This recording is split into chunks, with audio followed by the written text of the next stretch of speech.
just seeing and being around and envisioning themselves as an expert was enough for them to just get on the path of inspiration, of creativity.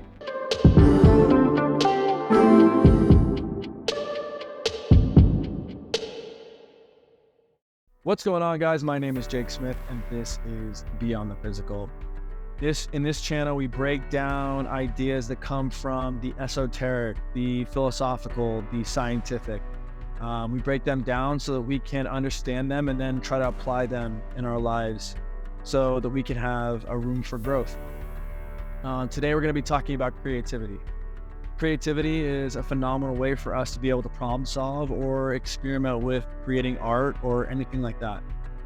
Today we're going to be talking about the novice creator and the expert creator. And I'm going to talk about the difference between the two of them and how you can improve your creativity, whether you are just starting or you're an expert, whether you are trying to figure out how to get the creative juices flowing or how to get the creative juices unblocked once you've, had them blocked for some time.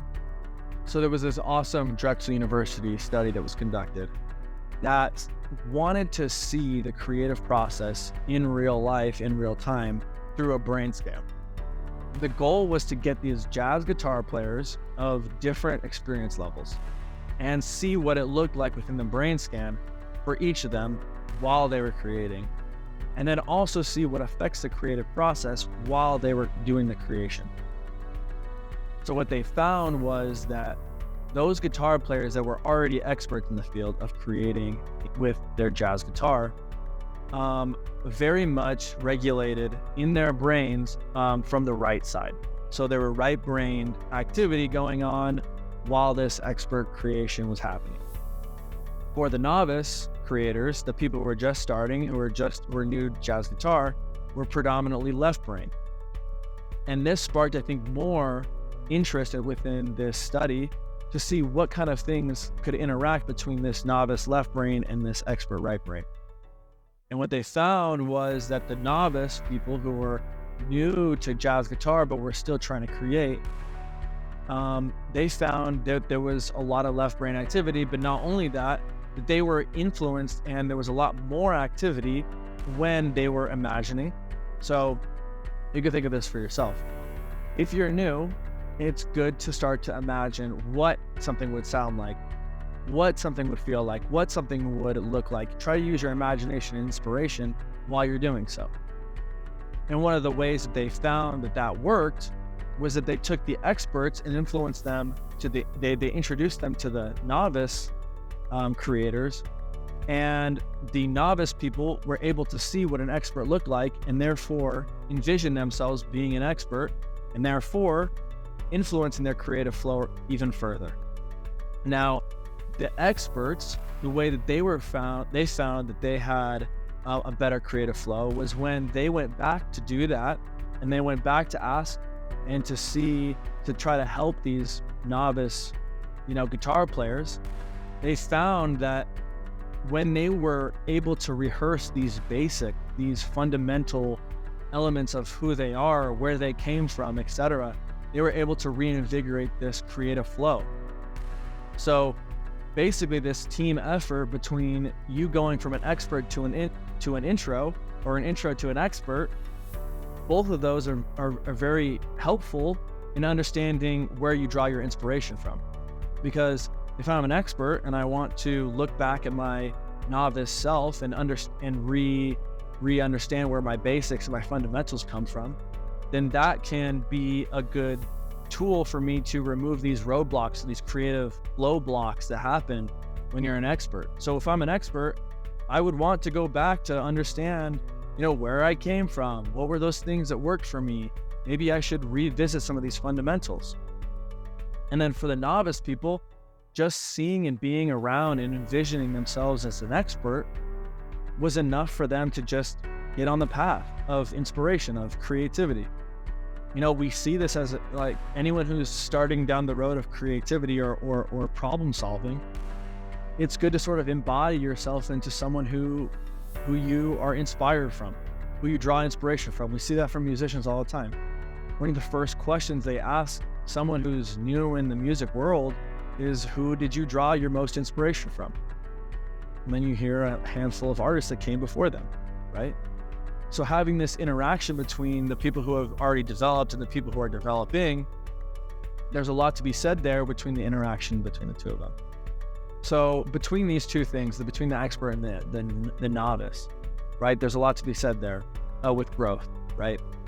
Because I think even as an expert, there's always someone more. There's always somebody that might be more developed than you. And even as an intro, there's always someone who's more intro than you, or there's even someone who's more novice than you. So it's good to revisit this chain of creative process, of creative experience, right? John Dewey is a philosopher that I like, and he talks about the creative flow a lot in his work. He talks about arts and how the more that you kind of envelop yourself into the arts and into the creative world, the more life you take on. And that's what a lot of this channel is about, so I thought I'd include this as well. John Dewey has this quote that says, "Every artist dips his own brush into his soul and then paints his own nature into his pictures." And I think it's very articulate to how artistry works and creative work.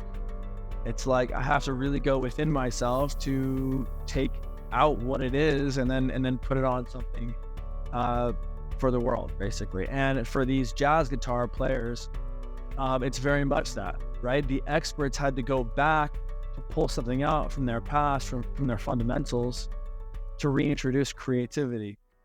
And then from the intro, from the novice people, the novice guitar players, they had to kind of dip within themselves what they wanted for their future, what they wanted as creativity, what they saw in themselves as creativity.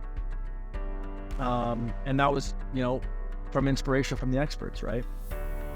So for me, I was a college baseball player for a little while, but I got hurt and I was trying to wait until I could get back into the game. And while I was hurt, I went back to the junior high I was at, was hanging out with the coach one day, and he asked me to come and be a part of the junior high team so that I could kind of coach up some of these junior high kids. And it was super fun for me. I did not expect it to be that enjoyable. But one of the things that I noticed while I was doing it was that there are fundamentals that I completely, I wouldn't say forget, but I wasn't revisiting enough. And when I was able to revisit them, when I got back on the playing field in my own college career, I was so much more confident in my own play because I was able to revisit these basics and these fundamentals. So this ability to create doesn't just happen within like artistry as far as like painting or music. It can happen in any type of inspiration. So what does this all mean for you?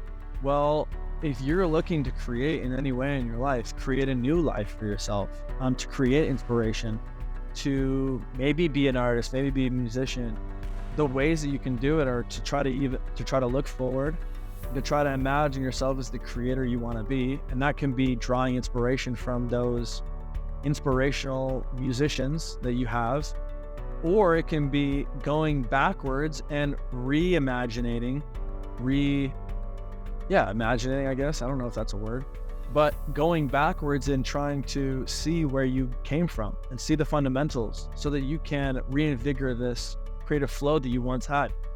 So this video is all about creation between the novice, the expert, and whether you're a creator in your own life with artistry or music or anything like that, it relates very strongly, but also it can relate to someone who's very analytically minded, someone who wants to add creativity and to problem solve further than where they're at.